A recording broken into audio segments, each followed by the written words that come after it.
ఇచ్చినట్టుంది 15 రూపాయలు తీసుకున్నాం. ఇవన్నీ కలిపి 15 రూపాయలు వేయండి. ఇవన్నీ కావాలమ్మా 15 రూపాయలకి. నస్తే అన్నీ వేయండి, పర్వాలేదు. తీసుకో ఈ 15 రూపాయలకి. 2 కొత్తిమీర రెబ్బలు ఇవ్వండి. 2 కొత్తిమీర రెబ్బలమ్మా 15 రూపాయలు కూరలు.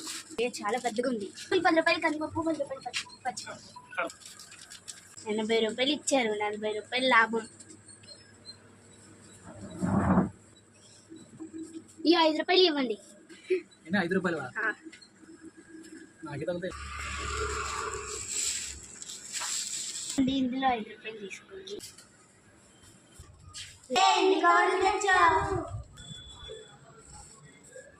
అంటే ఆలకం తెచ్చి నువ్వు తీసేస్తున్నావు. ఇంకో వాళ్ళకి సరుకులు తెచ్చినందుకు వారం రోజులు కూరలు వచ్చినాయి, చూసావుగా? ఏదో అన్నారుగా, నువ్వే కదా పిసినారి అక్క.